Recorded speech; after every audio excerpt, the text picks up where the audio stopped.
Bien, bonjour à vous tous, membres de la commission. Bonjour, Monsieur le Président. Je me présente, Maxime Penneau-Jobin, maire de Gatineau. Est-ce que techniquement, vous me voyez bien, vous m'entendez bien, ça va?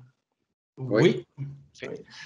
Je vous le disais, je suis accompagné de M. Baudouin, mais M. Baudouin, là, je tiens à le répéter, il est présent vraiment au cas où la commission aurait des questions plus techniques auxquelles je ne serais pas en mesure de répondre, mais le service de police a pu s'exprimer dans d'autres forums.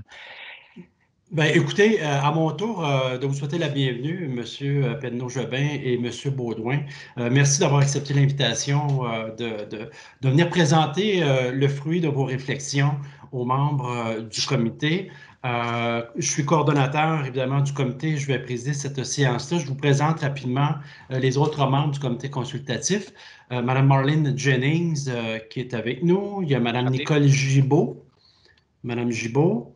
M. Alexandre Matte et M. Louis Côté. Bonjour. Alors, simplement vous dire que, d'abord, merci de nous avoir transmis votre mémoire. Les membres en ont pris connaissance, évidemment, avant la rencontre. Je me permets quelques consignes juste pour qu'on puisse naviguer là-dedans, dans ce mode virtuel pour lequel on est de plus en plus familier. Donc, vous avez une dizaine de minutes pour présenter les principaux points de votre mémoire, donc une présentation d'une dizaine de minutes. Lorsqu'il va rester une minute, je vais vous faire signe et demander de conclure. Et par la suite, il y a une période d'échange d'une vingtaine de minutes. Alors, on s'adresse à vous, Monsieur le maire, et vous pouvez réorienter les questions, comme vous le disiez, à votre chef de police, à M. Baudouin. S'il y a des questions, et c'est vrai pour les invités, c'est vrai pour les membres, simplement activer, de lever la main, d'activer la fonctionnalité. L'audience est enregistrée, vous l'avez constaté, et l'enregistrement sera mis en ligne demain, donc l'enregistrement de la journée, mais le mémoire est rendu public aujourd'hui, donc de façon à ce que les gens puissent savoir quelle est la teneur des propos qui ont été échangés. Donc, est-ce que c'est clair, c'est clair pour tout le monde? On peut procéder à partir de maintenant? Oui, merci beaucoup. Alors, vous avez 10 minutes, monsieur Penneau-Jobin, alors on vous écoute. Bien, merci. D'abord, moi, je suis un politicien. J'aimerais profiter de la tribune pour souligner parce que ça fait partie de l'actualité, mais la déconnexion du mouvement d'origine américaine Defund the Police à la réalité de Gatineau. Nous, on ne vit pas de problématique de militarisation de la police à Gatineau. Notre police en est une de proximité. Nos policiers sont sur le terrain, ils connaissent les quartiers comme le fond de leur poche. Souvent, même ce qu'on peut appeler les clients réguliers, les clients, ils les connaissent par leur petit nom. Pour moi, c'est précieux de le dire parce que aussi, quand il y a des incidents qui peuvent ressembler à du profilage, qu'ils soient racial ou social, il y a systématiquement une enquête. Nous, on n'a aucune tolérance pour ce genre de comportement-là. Nos policiers reçoivent tous une formation sur la lutte au profilage et ce qu'on appelle l'efficacité en intervention culturelle. On le sait qu'en dehors de la grande région de Montréal, Gatineau est le deuxième pôle d'immigration au Québec. On est à 12 environ de notre communauté qui est formée de communautés culturelles. Le SPVG est aussi engagé dans une démarche permanente, j'insiste sur ce mot-là, de rapprochement avec les diverses communautés culturelles religieuses pour bâtir des vrais liens de partenariat. Puis quand on sonde les citoyens, vraiment, l'appui au service de police, à la qualité du service de police est toujours très, très haut. En fait, c'est un des services municipaux les plus respectés. Pour nous, l'enjeu réel, là, puis je vais y revenir un peu plus tard, c'est vraiment celui de la représentativité des policiers, dont la couleur ne reflète pas la couleur de Gatineau. Mais je vais y revenir tantôt. Il y a beaucoup de choses dans notre mémoire. J'ai extrait un certain nombre de sujets pour mettre l'accent sur eux. Le premier, c'est le financement. Moi, je veux souligner que, comme d'autres villes l'ont fait, l'écart entre le modèle de financement des corps policiers municipaux, qui sont financés à 100% par les villes elles-mêmes, donc par la taxe foncière, et celui des municipalités qui sont desservies par la SQ, qui assument 50% des coûts. Je sais que vous connaissez bien le dossier. Nos citoyens payent donc à la fois pour les services de notre service de police via la taxe foncière, puis ceux de la SQ à travers les impôts. Puis pourtant, chez nous, la SQ intervient dans moins de 0,1% des interventions. C'est comme 66 interventions entre 2017 et 2019 sur 220 000 à peu près. C'est en fait assez négligeable. Cette demande-là doit être mise dans le contexte où les corps de police en milieu urbain interviennent de plus en plus pour pallier le manque d'investissement dans les champs de compétences provinciales, notamment en santé et en services sociaux. Et évidemment, vous le savez, il y a des limites à ce que nos policiers peuvent faire. Ils ne sont pas des travailleurs sociaux, ils ne sont pas des psychologues. C'est pour ça que le service de police de Gatineau mise beaucoup sur le travail de partenariat pour faire face à ces problématiques-là, mais ça implique toujours des enjeux de financement. Par exemple, à Gatineau, on a mis en place une équipe qu'on appelle l'équipe unique. C'est une équipe qui est mixte, qui est formée de policiers et d'intervenants sociaux qui répondent à des appels qui impliquent des cas de santé mentale. Les résultats, là, pour nous, sont extrêmement positifs. Jusqu'à présent, on intervient à peu près 20 des cas en santé mentale, on a réussi à intervenir avec Unique, mais il y a 80 des cas où on n'intervient pas avec Unique. Puis la raison principale, c'est que les intervenants sociaux ne sont pas assez nombreux, puis on n'est jamais sûr que leurs budgets vont être reconduits l'année suivante. Puis ça, pour nous, c'est une des mesures qu'on souhaite que le gouvernement bonifie puis pérennise, là, ce partenariat-là entre des vrais experts de santé mentale et nos policiers. Un autre exemple, depuis 2017, notre service collabore avec le CAVAC de l'Outaouais pour assurer l'accompagnement des victimes de violences conjugales. Des intervenantes du CAVAC sont même présentes sur place au poste de police et on pourrait aller plus loin en créant des équipes spécialisées dans l'accompagnement des victimes pendant tout le processus judiciaire. Puis des fois, c'était fait un peu par les intervenants, un peu par la police. Puis ici encore, ce partenariat-là est tributaire du renouvellement des subventions du CAVAC. Donc, c'est fragile, mais ça marche pour nous. Autre élément, l'information. Au-delà des enjeux de financement, il y a le cadre légal qui entoure le partage de renseignements personnels qui restreint de façon importante les possibilités de prévenir des problèmes en amont. Trop souvent, il faut attendre qu'un cas se transforme en problème grave, qu'il y ait un élément de danger pour que les organismes puissent échanger de l'information précise. Puis on le sait que c'est souvent un petit nombre de cas qui mobilisent une part importante de nos pas du temps de nos policiers. C'est vraiment le principe de Pareto. Là, 20 des gens provoquent 80 des dépenses. Là. Et ces personnes-là pourraient être mieux accompagnées. Ce n'est pas juste une question d'économie, c'est d'abord une question d'accompagnement parce qu'il y aurait un meilleur arrimage entre nos services et les partenaires. Le problème d'échange d'informations s'applique aussi en aval dans le soutien aux victimes. Le SPVG a été le premier au Québec à mettre sur pied un comité de révision des dossiers d'agression sexuelle non fondés.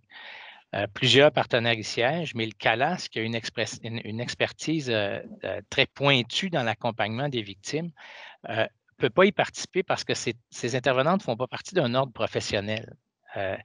Cet enjeu-là devrait être regardé de près. Pour moi, il y aurait certainement une façon de trouver un équilibre entre le respect de la vie privée, est essentiel, mais la possibilité des organismes de partager de l'information nominative. Puis je le sais que c'est délicat, ça, ce genre de réflexion-là, mais pour moi, c'est nécessaire dans l'intérêt des victimes. La représentativité. À Gatineau, comme dans plusieurs villes, on a des difficultés immenses à recruter des policiers issus des communautés culturelles. Cette situation-là découle du manque de diversité parmi les étudiants et les gradués des programmes de technique policière de l'École nationale de police du Québec. On sait que l'accès à la technique policière est contingenté, donc il y a toutes sortes de mécanismes, en fait, je dirais systémiques, qui se mettent en place. Est-ce qu'il y aurait moyen de revoir les critères d'admission en tenant compte des réalités de ces communautés-là? Est-ce qu'on pourrait mettre en place des programmes de mentorat comme il existe notamment aux États-Unis où des policiers pourraient accompagner des jeunes qui présentent un certain potentiel pour faciliter leur rentrée puis leur diplomation? Est-ce que le gouvernement pourrait financer des campagnes de sensibilisation auprès des communautés culturelles pour, comme on disait jadis, générer des vocations? Nous, on essaie de le faire de notre côté. On crée des liens avec les communautés culturelles. On essaie de stimuler des candidatures parce que si c'est quelqu'un de Gatineau qui a le goût de se lancer en police, bien, il y a des chances qu'après Nicolette, ils reviennent chez nous. Alors que présentement, Montréal accapare l'essentiel des gens issus des communautés culturelles qui sortent de Nicolet, ce qui fait que nous, on est handicapés, en fait, dans notre volonté d'améliorer la représentativité de notre service. En terminant, c'est une situation un peu particulière à Gatineau, mais je pense que ça pourrait faire l'objet d'un paragraphe dans vos travaux. Une des pistes qui a été soulevée par le livre vert du gouvernement pour optimiser l'organisation du travail policier, c'est la mise en commun de ressources entre les services de police. Le SPVG est le seul service de police d'importance à l'ouest du Québec, donc à l'ouest de Montréal. Puis les possibilités de regroupement puis de mise en commun avec les territoires voisins sont minimes, sinon inexistantes, parce que c'est des plus petits corps de police que le nôtre. Par contre, on est à proximité d'Ottawa. Dans des cas qui nécessitent des services spéciaux, le service de police d'Ottawa pourrait apporter du renfort aux équipes de notre service plus rapidement que la SQ, qui souvent vient de Montréal.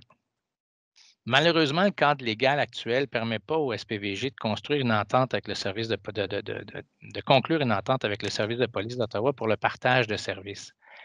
Est-ce qu'on pourrait, dans le cadre légal, nous permettre ça? La présence du Collège canadien de police présente aussi des occasions pour la formation de nos policiers à proximité de chez nous, mais ces formations-là ne sont pas reconnues au Québec. Je le sais que c'est complexe, ce genre de discussion-là, puis c'est le genre de petit dossier qui n'avance pas parce qu'il est complexe puis qui concerne juste une ville, mais ça serait intéressant pour nous que ça fasse l'objet d'échanges formels avec le gouvernement pour améliorer la capacité du service de police d'intervenir plus rapidement, puis en fait économiser des coûts parce qu'il y a moins de déplacements, c'est plus efficace. Je m'arrêterai ici. Je mémoire soulevait beaucoup d'autres points. Là. Je suis prêt à répondre à des questions sur ces points-là aussi. Excellent. Merci beaucoup, M. le maire. Alors, je vais demander aux membres du comité, on va ouvrir cette période d'échange de questions. Alors, est-ce que quelqu'un veut se lancer? Monsieur Côté, c'est à vous. Oui, bonjour, j'espère que vous allez bien. Écoutez, oui. Moi, je vais vous parler vous avez amené plusieurs points d'ailleurs, très intéressants. Vous avez dit du financement. Il y a eu une entente de signer il n'y a pas tellement longtemps, c'était 53-47, maintenant c'est 50-50. Mais dans les faits, vos demandes sont quoi? Bien, c'est une injustice fiscale. Tu sais, pour moi, les villes sont dans une situation où on dépend de la taxe foncière. À Gatineau, c'est à 87 donc, on se paye un service de police à même la taxe foncière, qui n'est pas la meilleure des taxes au monde. Puis en plus de ça, nos citoyens, à travers leurs impôts, financent la SQ. Pour nous, c'est vraiment, ça relève de l'injustice fiscale.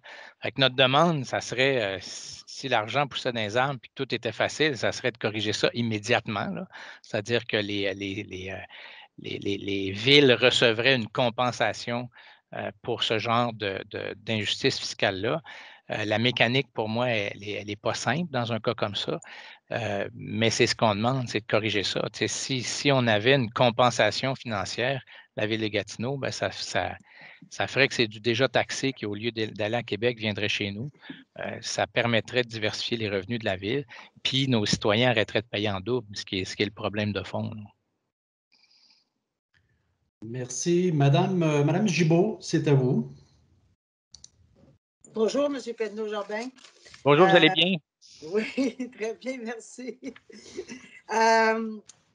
Est-ce que je me trompe ou il y avait des ententes avec, je ne sais pas quel genre d'entente il existait dans mon temps, dans une carrière antérieure chez nous et chez vous. Il existait des ententes avec la police d'Ottawa, parce qu'on assermentait des policiers en quantité industrielle pour des fonctions. Ils venaient, en tout cas, moi, j'en ai assermenté une tonne de policiers d'Ottawa pour exécuter certaines fonctions. Est-ce que c'était juste limité à ça ou parce que honnêtement, je n'étais pas allée dans le détail pour savoir comment ils ont fait ça? Non, vous connaissez quand même assez. Je sais qu'il y a des ententes parce que quand ils traversent la frontière, on encadre ça un peu, mais je vais laisser M. Baudouin répondre. Là, il connaît ça mieux. Oui, exactement. Les ententes qui ont été faites, vraiment, les assermentations que vous avez faites, c'était pour reconnaître les policiers à venir faire du travail sur notre territoire. À titre d'exemple, des policiers d'Ottawa devaient être assermentés pour pouvoir venir du côté du Québec. Tout est rattaché au port de l'arme, comme de raison. La même chose pour Gatineau, à l'inverse, est aussi vrai. Donc, le transport de détenus, des équipes spécialisées, faire du travail de part et d'autre. C'était ça.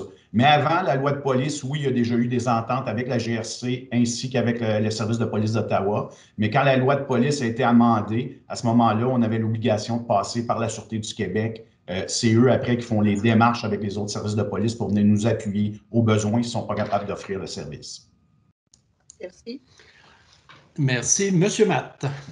Oui, vous avez parlé des difficultés à avoir de l'information avec les services sociaux. En tout cas, il y a des barrières. Je ne sais pas lequel de vous deux, mais il y a des ententes multisectorielles qui existent dans le cas de la DPJ pour les enfants qui sont victimes d'abus. Est-ce qu'un type d'entente comme ça pourrait être mis de l'avant en ce qui regarde la maladie mentale et les autres problématiques pour les adultes? M. Baudouin.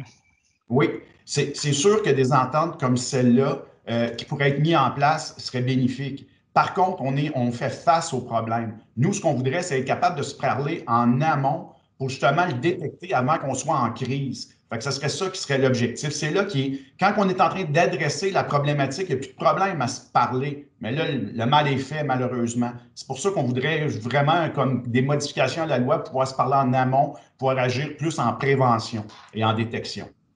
Si je peux ajouter là-dessus, moi, je suis tout à fait conscient, là, puis j'étais dans le réseau de la santé avant, des enjeux délicats de ça. Parce que quand on a un problème de santé mentale, on ne veut pas que tout le monde le sache. Quand on a, tu sais, ça touche l'intimité des gens. Puis là, je dis santé mentale, mais c'est toutes sortes de sujets. Ça peut être violence conjugale, etc.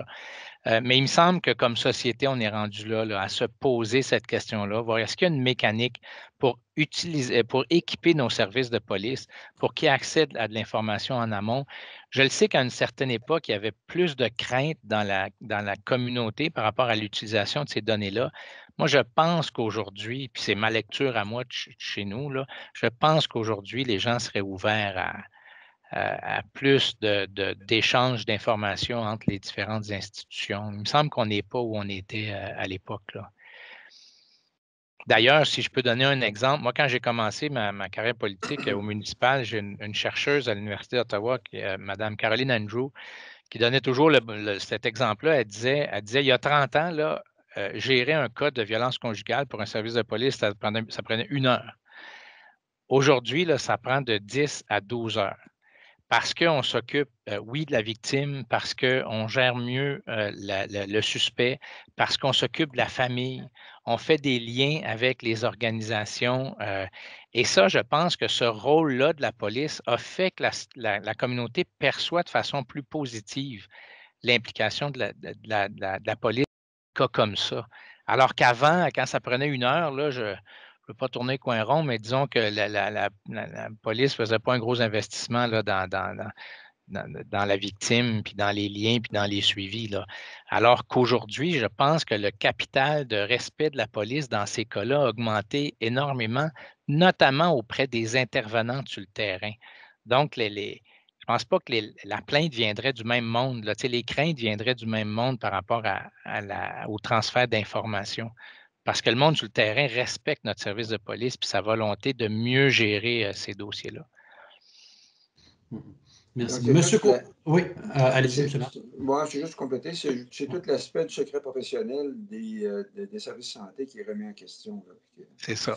Une bonne barrière, là. Ouais. C'est gros. Monsieur Côté, puis ensuite, j'aurai une question également. Monsieur Côté. Vous avez mentionné tantôt que 12 de votre population faisait partie de ce qu'on pourrait qualifier des groupes racisés. Oui. Est-ce qu'il y a des élus qui viennent des origines des groupes racisés?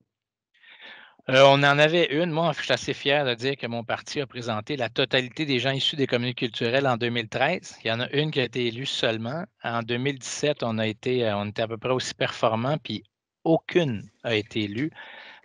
Pour moi, c'est un problème important de représentativité politique. On investit beaucoup pour corriger ça. Puis quand je fais le tour des communautés culturelles, puis quand je fais du porte-à-porte, je prépare mon programme, tout ça, là, la chose qui revient le plus, là, avant toute autre considération, c'est vraiment la représentativité. Tu sais, les gens ne se reconnaissent pas dans notre service de police, même s'ils reconnaissent, s'ils les connaissent. Tu sais, les liens, par exemple, entre le service de police de Gatineau et la communauté musulmane, pour moi, est une source de fierté, là.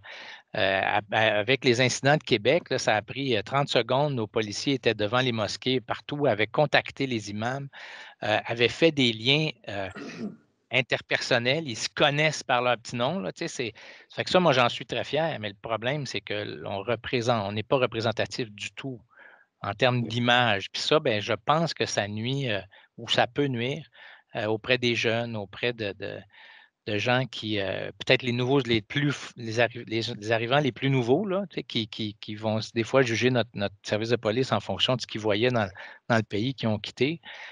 Bon, ben, si c'est un service qui ne leur ressemble pas, c'est un problème. Là. Avez-vous un comité de sécurité publique à Gatineau? Un comité de sécurité publique. C'est-à-dire qu'on a une commission municipale qui va traiter des enjeux de sécurité, mais elle n'est pas consacrée uniquement à la police. OK. Puis, est-ce qu'il y a des membres des communautés racisées qui sont dans cette commission municipale? Oui. Nos commissions municipales, vu que c'est des nominations, c'est plus simple que des élections. Là, on est plus représentatif dans nos commissions municipales. OK. Merci. Moi, monsieur le maire, vous parlez dans votre mémoire une reconnaissance des particularités que vous avez eues dans le cadre d'un acte le 30 octobre 2019. Est-ce que la nature juridique de cette reconnaissance-là, c'est quoi par rapport à des ententes, par exemple, que vous pourriez faire avec la Ville d'Ottawa? Est-ce que ça pourrait s'inscrire dans ce statut-là de région particulière? En toute franchise, je ne crois pas. Moi, je pense que ça s'inscrit plus dans le principe que le mur à mur au Québec, ça ne marche pas. Là. Je pense que ça s'applique à toutes les régions. La reconnaissance à Québec, c'était vraiment pour un rattrapage en santé, en éducation, en culture, où on a 6000 cerveaux qui étudient à l'autre côté de la rivière, à Ottawa, parce que notre université a été négligée pendant des années. On n'est pas capable, je pense que c'est le tiers des femmes qui accouchent en Ontario parce qu'on n'a pas assez de lits chez nous. C'est vraiment une situation un peu unique qui relève plus de la négligence en santé et en éducation en particulier que de... L'exemple que vous donnez, c'est vraiment l'absence de mur à mur. On peut-tu regarder Gatineau puis reconnaître qu'on est le plus gros service de police à l'ouest de Montréal, puis c'est bien plus simple et peut-être plus intéressant pour tout le monde de faire des liens avec nos voisins que d'attendre que la SQ arrive. Je comprends que c'est complexe là, parce qu'il faut que la formation soit reconnue, puis peut-être qu'il y a des cas où ça ne serait pas possible, mais pour nous, d'avoir la discussion, de faire un chantier là, qui dit, bon, ben est-ce qu'on n'est pas capable, parce qu'on est quand même 400 000 en Outaouais, là, c'est le troisième pôle urbain après Montréal et Québec. Fait que on est la 4e ville au Québec, Gatineau, donc c'est un investissement qui vaut la peine d'être fait, selon moi, pour améliorer l'efficacité de notre service de police. Puis, c'est juste la formation. S'ils pouvaient aller de l'autre bord de la rivière, là, bien, on gagne en hôtel, en déplacement. C'est des gens qui sont plus près de chez eux, ils couchent à la maison. Puis la qualité de la formation, mon petit doigt me dit que ça va être équivalent. Là. Et merci. Et dans un autre rayon, la patrouille web, j'aimerais ça que vous m'en parliez un peu, composée de civils. Et c'est quoi les résultats? C'est-à-dire que c'est une vigie civile des crimes ou en tout cas de comportements erratiques sur le web. Je vais faire une première introduction, puis après ça, je vais donner la parole à M. Baudouin, mais ce qu'on pense, c'est que c'est un des domaines où, d'abord, ça pourrait être déconcentré, là, pas seulement une équipe au Québec, on pourrait avoir plus qu'une équipe sur le territoire. Et il y a une partie de cette vigie-là qui n'est pas nécessairement menée par un policier, ça peut être par un civil. Fait que ça s'inscrit dans cette réflexion-là qu'on a d'un côté, de limiter les coûts, mais aussi d'avoir les bonnes personnes à la bonne place, là, que la police fasse des cas de police, puis que des civils qui sont spécialisés, que ce soit en criminologie, que ce soit en cybercriminologie, disons, fassent ça, puis, plutôt que de demander à un policier d'accumuler les formations. Je ne sais pas si M. Baudouin veut en rajouter.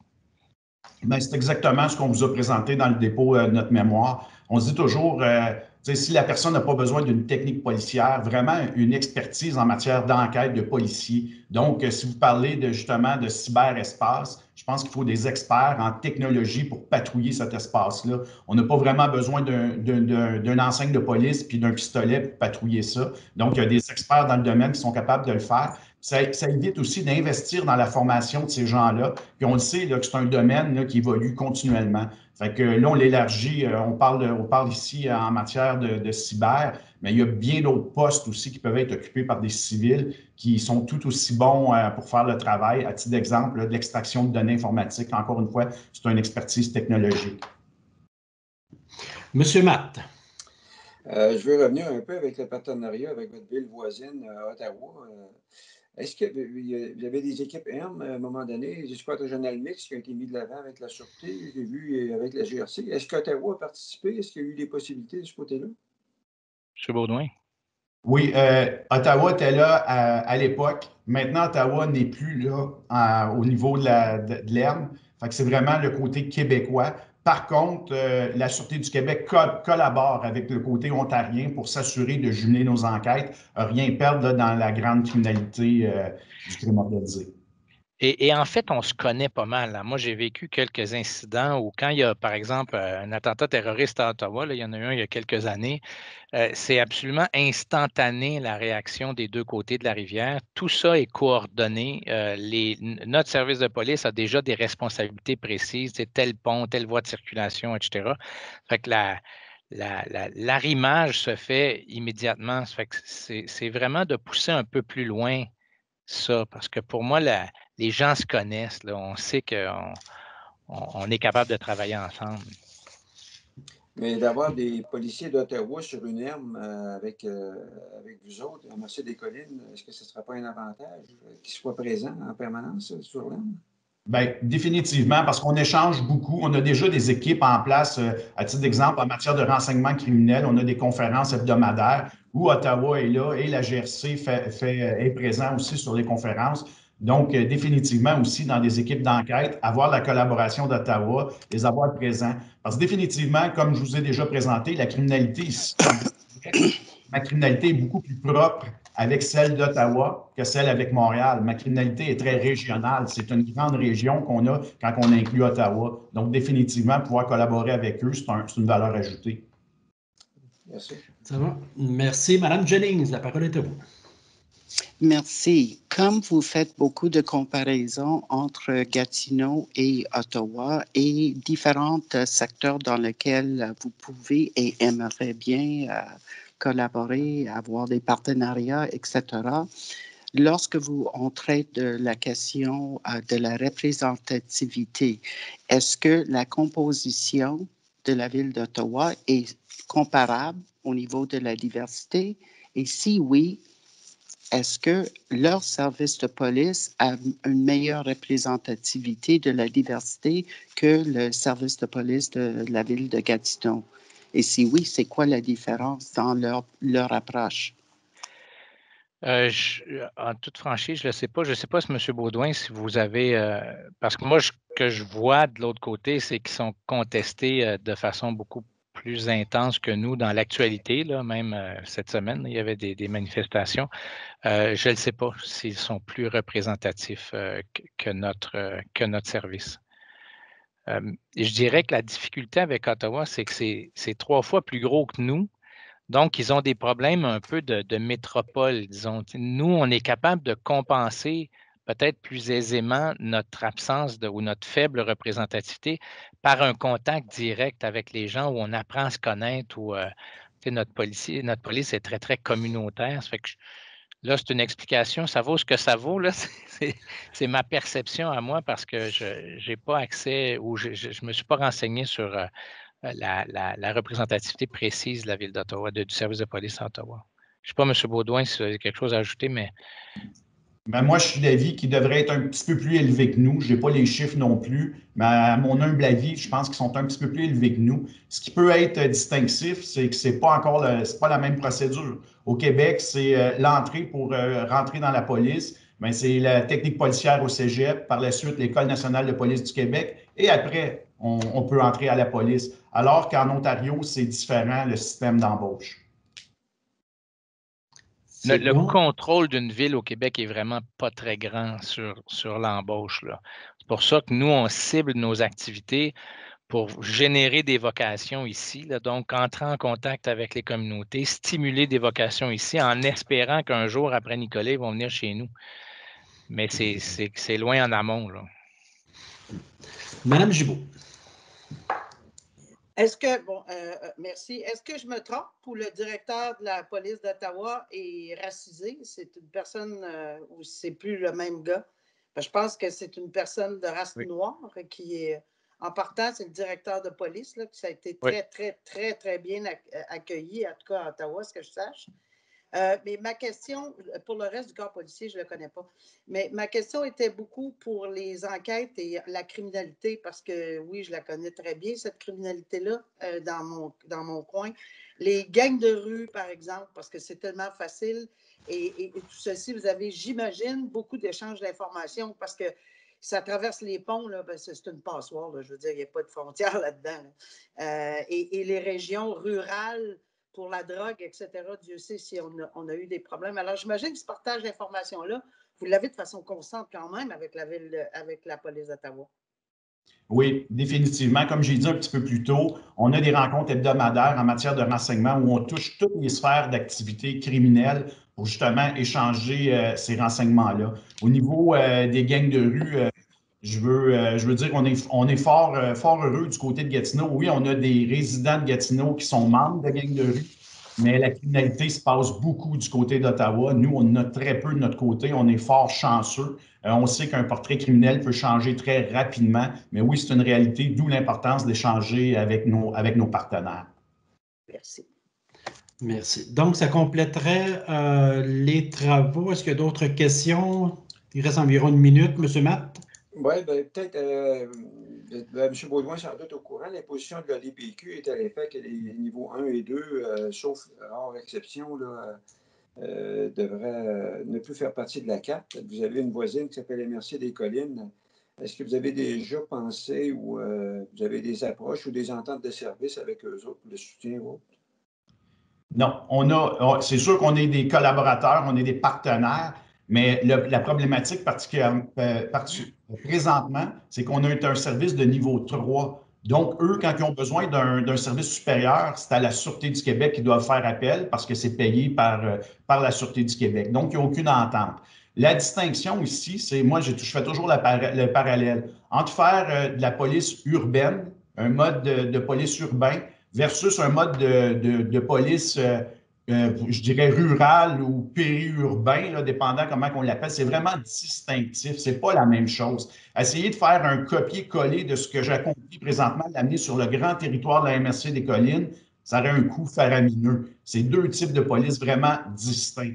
C'est sûr qu'à proximité, il y a certains secteurs où c'est peut-être un petit peu plus urbanisé ou un petit peu plus de population, mais la grandeur du territoire est énorme. Puis là-dessus, la préfète m'avait approché. Ils ont eu toutes sortes de difficultés avec leur service de police. Puis on avait échangé sur cette possibilité-là. Puis vraiment, là, il n'y a pas d'appétit du tout du côté de Gatineau. Là. Il faudrait des compensations extraordinaires au niveau des finances parce que c'est vraiment deux réalités trop différentes. Puis moi, je suis très régionaliste. Là. J'avais un a priori que si on pouvait faire quelque chose, on le ferait. Puis j'ai reculé assez vite. Là.